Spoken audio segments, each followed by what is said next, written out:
मैं अमित कुमार गुप्ता, उपनाम बम बम। मैं इस कणघंटा पौराणिक कुंड का बाल सेवादार हूँ और आज बड़ा हर्ष का विषय है कि माननीय राज्य मंत्री नीलकंठ तिवारी जी के माध्यम से इस कणघंटा कुंड का, जिसको व्यासेश्वर कुंड भी बोला जाता है, इसका जीर्णोद्धार हुआ और नवनिर्माण हुआ। आज कुंड देखने लायक है। बल्कि लगभग साल भर पहले तक यह कुंड एकदम जर्जर अवस्था में थी और पटने की स्थिति में थी।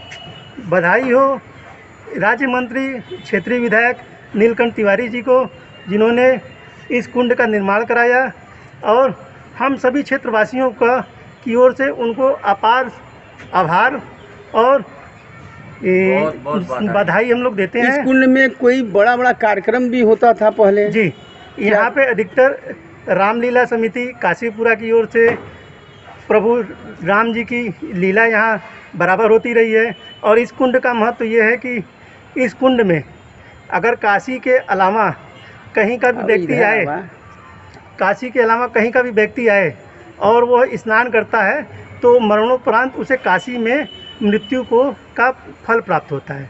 इस कुंड की एक मेन इतिहास है। और यहाँ पे व्यासेश्वर व्यास, प्रथम गुरु व्यास, वेदो व्यास जी का तपोस्थली है। यहाँ से वेदो व्यास जी कथा वाचन करते थे।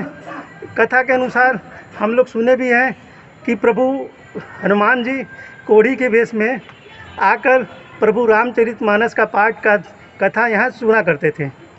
ये व्यास कुंड है और काशी खंडोक्त इसका पुराणों में बहुत वर्णन है। ये कुंड पूर्णतः समाप्त की कगार पर था, मगर क्षेत्रीय विधायक की परिश्रम से और माननीय प्रधानमंत्री जी और मुख्यमंत्री जी के दृष्टिगत आने से इस कुंड का जीर्णोद्धार पिछले वर्षों से काम चल रहा था। पूर्ण रूप से उसको नूतन स्वरूप दिया गया है और उसका माननीय धर्मार्थ मंत्री श्री नीलकंठ तिवारी जी के हाथ से आज उसका उद्घाटन हुआ है। और व्यासेश्वर महादेव की पूजन करके उन्होंने आज इस कार्य को समाज को समर्पित किया। गुरु जी, कितना पुराना ये कुंड है, क्या इतिहास है इसका? इसका इतिहास हजारों साल पुराना है। व्यास जी जो हैं उनको इसी जगह से स्थापित हुए थे और यहीं से जब श्राप मिला उनको, तभी व्यास नगर की स्थापना हुई। भगवान पार्वती जी ने उनको स्थापित किया था। तब इनका एक दिन गुरु पूर्णिमा के दिन यहाँ पूजन होता है और इस कुंड में स्नान करने से लोग कहते हैं कि कितने जन्मों का पाप मुक्त होकर आदमी को मोक्ष प्राप्त होती है।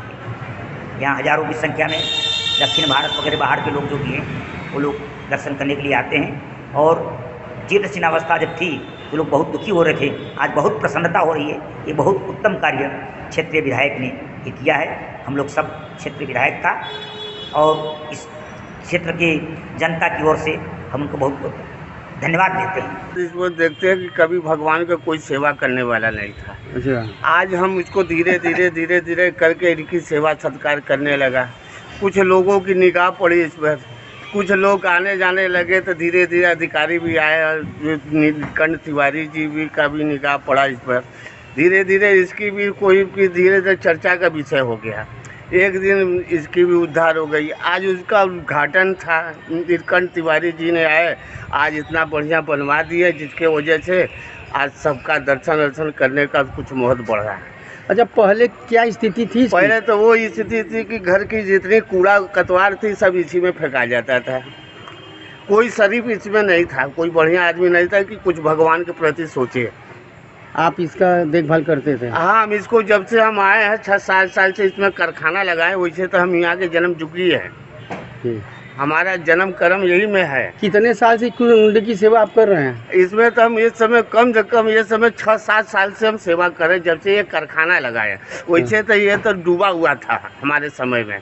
तो अब तो इतना अच्छा बन गया। अब तो बहुत अच्छा हो गया। हम तो उनकी बधाई देंगे नीलकंठ तिवारी को कि जो ने किया, एक धार्मिक चीज़ अच्छा किया। एक कणघंटा क्षेत्र में एक नाम हो गया इसका कि नहीं कोई कुंड है।